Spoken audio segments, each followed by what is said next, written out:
Hello there, welcome back, como estas, and welcome to part 78 in my build log series of the Trumpeter 1:200 scale model of the Titanic. Now, in the last episode we looked at the ladders on the ship, and I'm fairly confident I've got them all, but as always, if you see any I've missed, give me a shout in the comments below.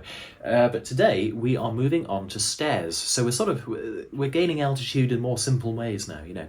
Onto the stairs, and there are quite a few stairs on Titanic that we haven't yet done. Of course, we've done the grand staircases, but I'm talking about stairs outside of the ship. So we've got stairs at the forecastle deck, going down onto the well deck, and then also going up into the main superstructure. We've got the same thing at the aft on the poop deck, and then we've got a selection of other stairs on the main superstructure area, things on the actual boat deck and stuff. Now, these have been things that I've been looking forward to for a long time, because I think they're brilliant shapes to be made out of photo etch, because you can make it in a 2D shape and then, you know, fold it all up and it looks absolutely fantastic. And I'm very happy with the result I've got on a few of my stairs as well. So I've been looking forward to doing these for a long time, but they are very fiddly. And some stairs that meet up with railings really need railings to be installed first. So on some areas of the boat deck, things like the raised area above the lounge and stuff like that, I have actually had to add additional railings as well, just to sort of tick off that job before I do the stairs. So there's quite a lot of stuff going on today, so might not finish all of the stairs, but we'll certainly get a long way of the way through. So without any more waffle, let's crack on. Right, on to the stairs now, and there's, as you can see, quite a few of them. Scattered all over the model, different thicknesses, different sizes, different height gains, etc, as you might expect. Now, in terms of colouring, the handles, or the railings, would have been white, just like the superstructure. The other colours, though, would have been predominantly wood, I believe. So these are the sort of the main structure of the stairs, these sort of big main boards, and these were made from teak, which is a very attractive wood, quite a dark coloured, quite rich coloured wood. So what I am proposing to do for the wooden parts of these stairs is to use a wood colour, possibly two wood colours, not sure, but what I'm going to do is I'm going to do a relatively light coat, and what I'm hoping is that the white that I've already painted on will slightly shine through in places, and because of the brush stroking effect, we'll hopefully get the effect of a grain, you know, a sort of a wood grain kind of effect. That's what we're hoping to go for. I haven't quite decided on the wood colours I'm going to use yet, but I'll probably build those up anyway. So, you know, I'll maybe do one coat of this and then a coat on top of this, you know, play it by ear, see where we are, and I'll just continue to work on it until I got something that I'm happy with.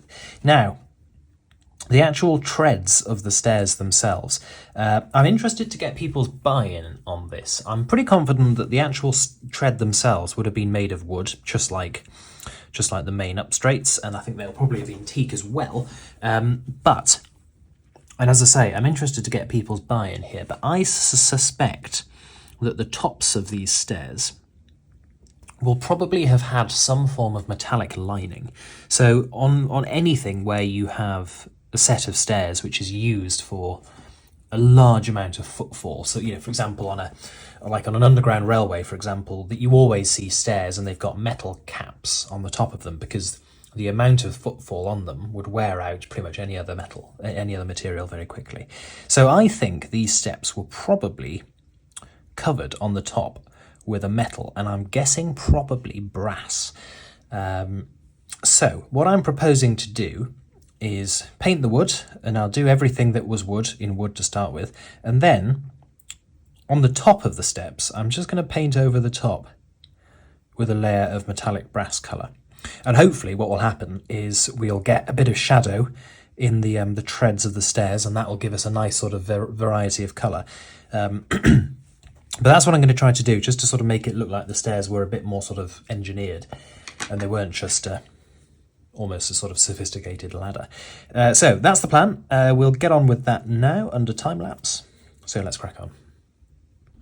Right, I'll just do one or two of these on a regular camera, and then I'll do the rest on time-lapse.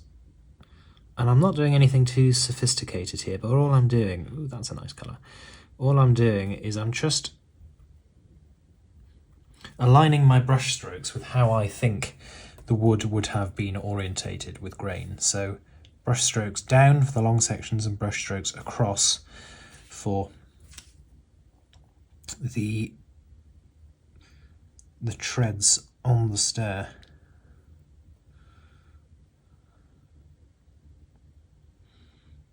Maybe one coat will be enough, who knows. It's always hard to tell with this, and really it's just a judgment call and it's personal preference as well. I actually do quite like that. So what, I'll see if I can get it closer to the camera. What you can see, hopefully if it focuses, is the wood doesn't look too uniform. There's a variety along the length, and that's what we're after, because that kind of makes it look like there's a grain on it. It looks like it's a natural product. So we'll apply the same idea now to the slats.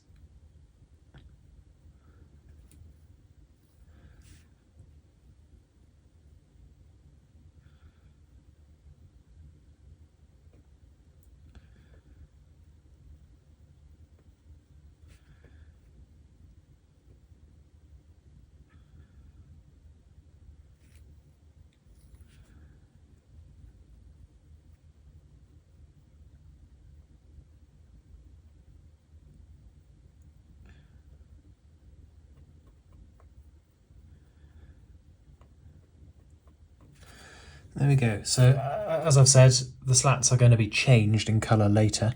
Perhaps another coat would be quite nice. It's a bit too golden at the moment, but that's a nice effect. The wood has variety to it, and that's exactly what I'm after. So one more just to be clear, and we'll do a smaller one this time. So hopefully you can see what I mean here about painting with the grain of the wood. You see that I'm using my brush and I'm painting in the direction the grain of the wood would have been structured. So hopefully that's quite obvious.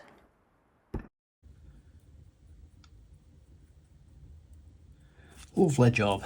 Right, so we'll just carry on, get all of these done. Of course, there is the other side that needs doing as well. And then we'll do a second coat once it's all dried, stick it down, go from there.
Here we go.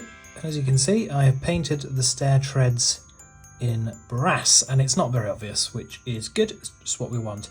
The only subtle thing is that you just get a bit more light bouncing off them, which is really what we're after, to be honest. So very good. I'll let these dry and then we'll get them bent up and put them on the model.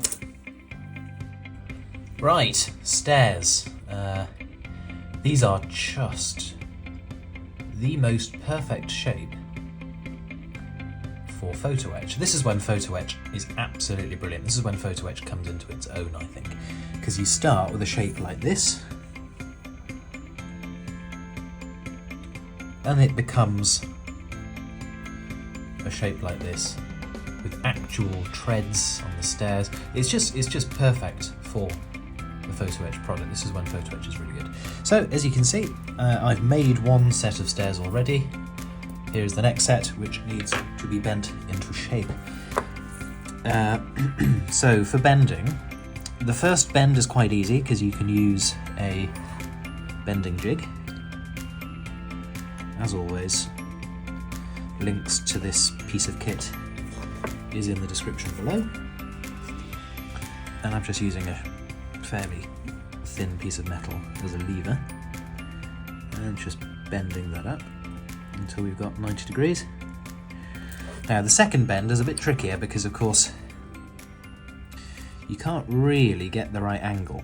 So you could put it in here and bend it, but the chances are the thing that you've already bent would probably foul on something and you'd probably end up twisting the wrong piece of metal. So what I actually do is clamp between a set of tweezers and then just use my finger, and that always seems to work pretty well for me. There we go. But we're not quite done because as you can see at the moment the stairs, the actual treads on the stairs are not lined up properly. So I'll zoom out slightly so there's a better chance of me getting this in shot. And what I tend to do is I get my tweezer and I pinch the stair and then use the tweezer to bend it into the right shape. And then just work your way down.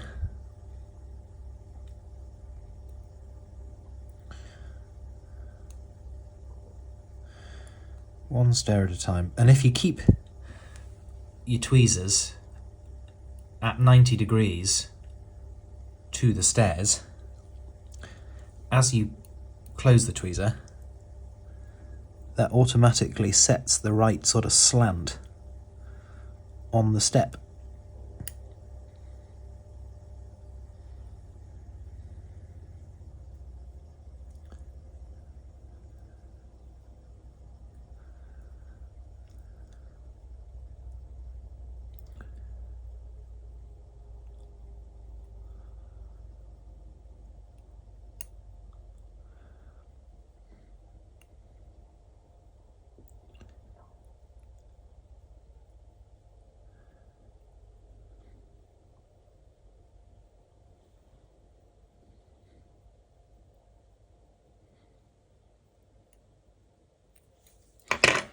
There we are.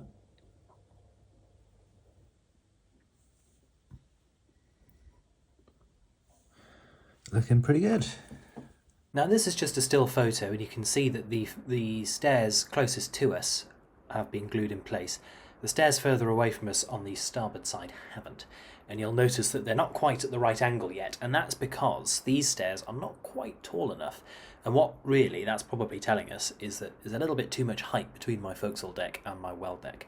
Now that could be to do with the scale decks being on top of it, on top of the decking on the well deck.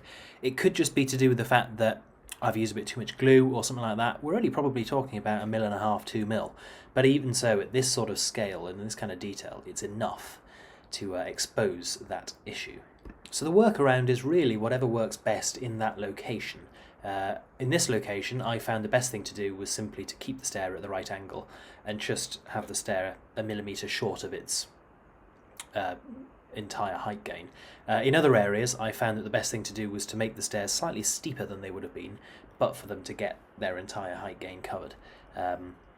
But really, I just looked at each situation as it came up and found what I thought was the best solution for the area. Now, as I mentioned in the last episode, I have rather sort of ballsed up here because of the cranes. It's very difficult to get stuff in. Not the best phrasing I've ever used, but you know, it's hard to maneuver stuff around these cranes, and we are struggling slightly. Right, well, we got it in, but it was pretty tight in the end. I'm not phrasing things well today, am I? But yeah, the ladder is now in place, and it is a bit snug, but it does fit, which is good, because that means that I got the positioning of the cranes right, which at one point was looking in doubt somewhat. But anyway, there we go. That's all the ladders on the forecastle done. Sorry, not the forecastle, the forward well deck. We will now move on to the aft well deck and the poop deck, and then we'll do the superstructure.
Now I'm just fitting some railings in advance of fitting the smaller steps at either side of the fourth funnel area.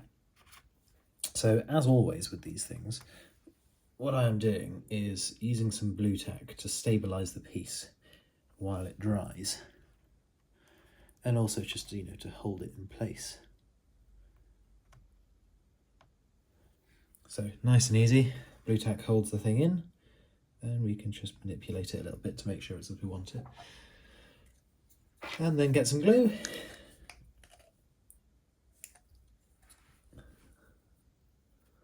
And dab it down.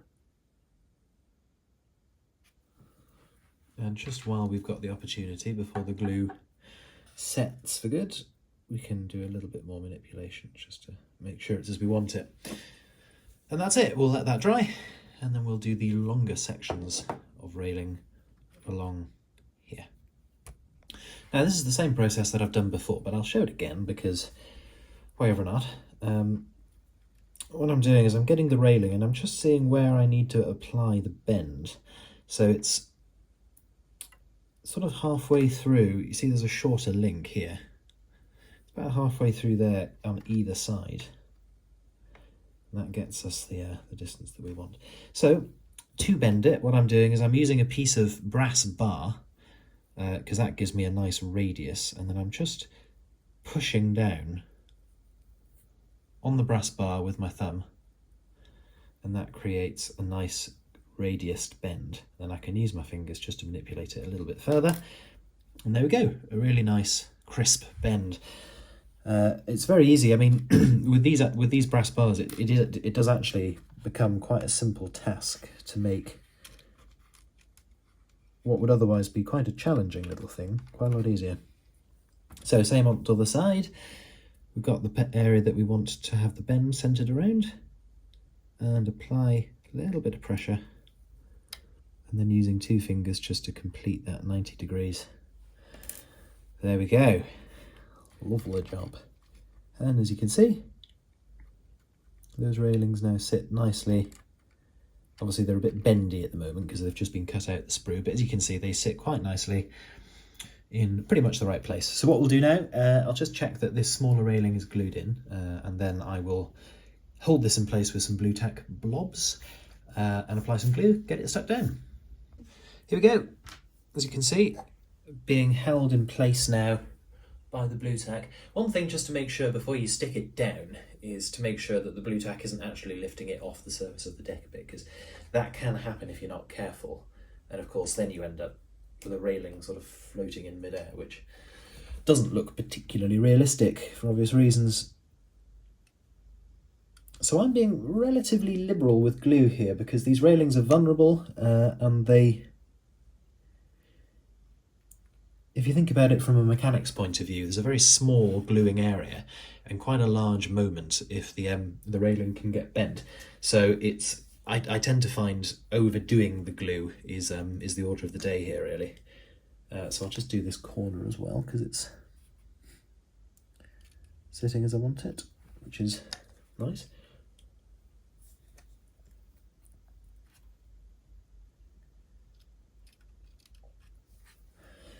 There we go, so we'll just let that dry, and then we will remove these bits of blue tack and get this section stuck down as well. Right, steps. Not the band, obviously, although they are very good. So these are the tiddly little steps that need to go up here.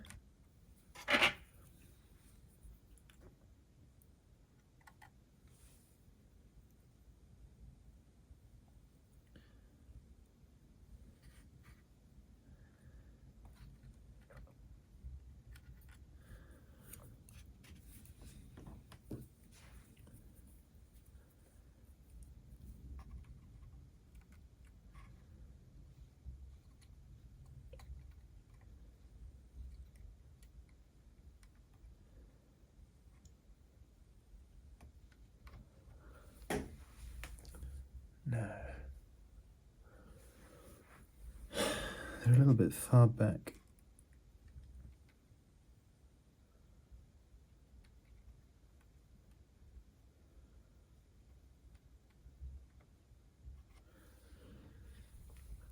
That's spot on. Lovely. So I'll stick those down.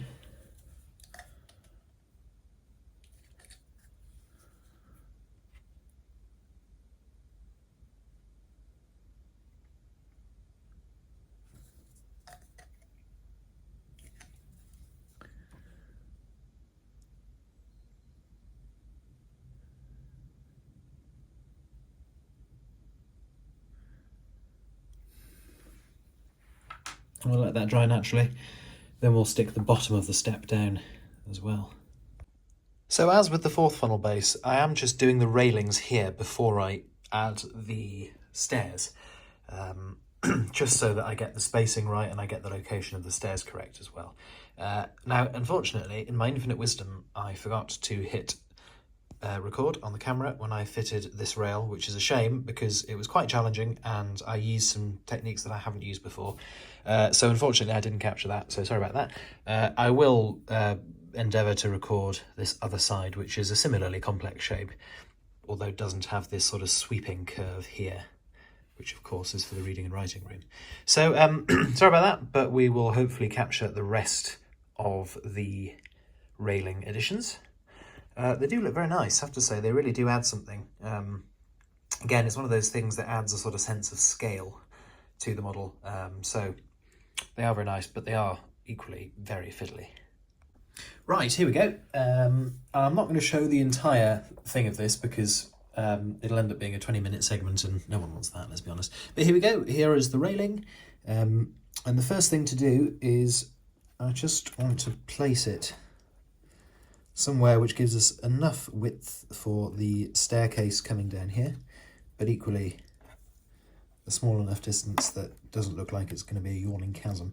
And from that, I'm just going to make my first bend. So these are sharp bends. I don't want any radius on here. I want them to be, you know, pretty sharp. So I'm going to start by gluing the first section down. And this is the approach I've really taken on this area, is I sort of glue it as we go, and that gives me a nice stable base.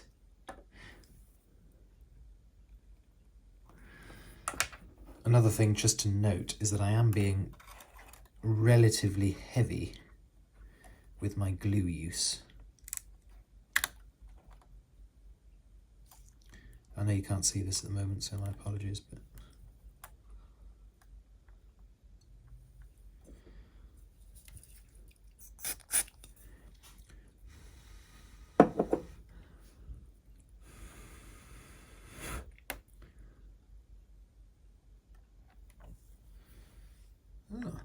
interesting. Didn't glue that down very well, did I? So, now we're there. What I need to do next, I've got it glued up to about here. So what I'm going to do is I'm going to get a straight edge, which in this case is just an offcut of metal that is not going on the model. And I'm just going to use this, place it where I want the bend to be, and then bend the railing just a touch beyond that. As you can see, I've already done it just a touch beyond, and it's actually not quite bent enough. So you need to be quite aggressive with the bends sometimes. There we go, that's about right. And you see how that is now sitting pretty much at the angle we want it. So, lovely job. So we'll glue that down, and then we'll carry on working our way along. Now, I confess that I am using CA Kicker here, because it speeds the process up no end, and it also does just make things a bit easier. So, here we are again. Get the straight edge in where you want it to be. And then make the bend. You can see that the bends at the moment aren't really, really sharp, and that's just because I'm not getting enough force into them. I use a slightly straighter edge. There we get a nice sharp bend. Now we've got a lovely long section that I can just glue in turn. So nice and easy. So we'll get a nice bit of glue all the way along there.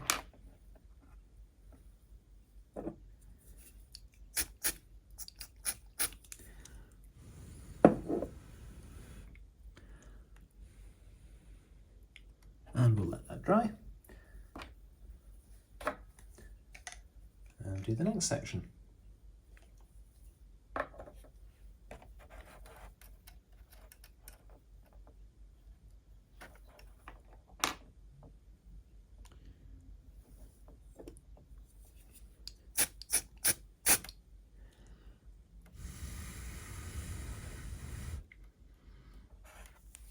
Now, we don't need to worry too much about any sort of glossiness that we get from having glue there, because I'm going to go over this with a matte varnish anyway, so they will become invisible at a later point, so we don't need to worry about that.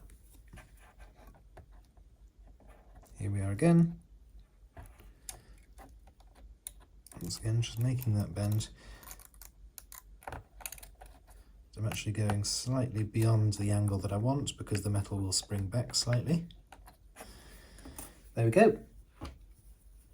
And you see now how we sort of build up the shape, you see. And I've tried a few different techniques, but I'm fairly happy now that this sort of glue as you go, let's say, is my preferred option, because you just end up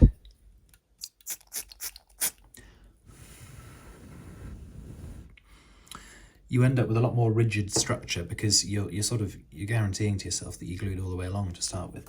And now that I have a bit more confidence that these are, you know, accurate lengths of railing, I don't have to worry so much about sort of getting to the end and running out of railing or something, which I confess the first couple of ones I did, I was a bit worried about. Nearly there.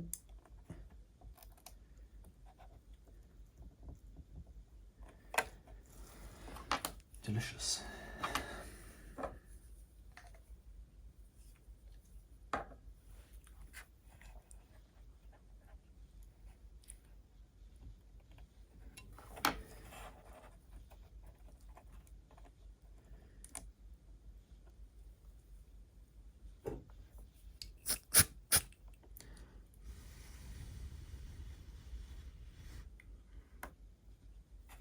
We've got one final bend, which does need to be a radius. So what we're going to do is we're going to use a piece of brass dowel, place it like a fence post. And do the bend, and there we go.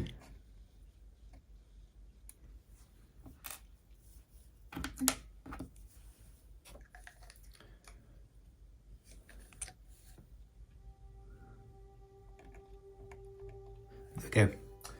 The railing is in.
Now then, it occurred to me that in the last episode, obviously I introduced the idea of the keel, but I didn't really go into any depth on how it's been built or how I've worked out lengths and weights and all the rest of it.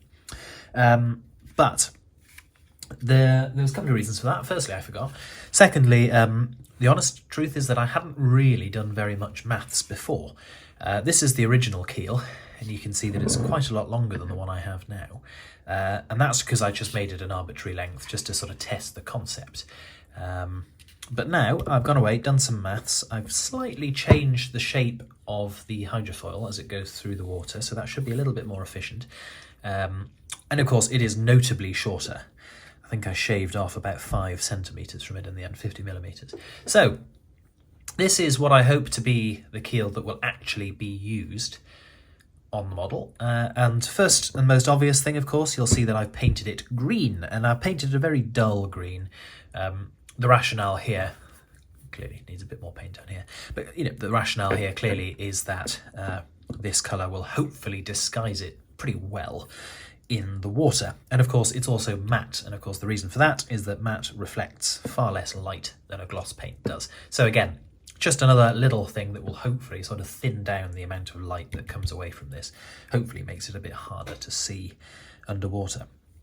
But anyway, that's all very arbitrary. I really want to talk about the actual design of this, because of course this is a pretty key component. If it fails, the model probably might end up in a few issues. So how does it work?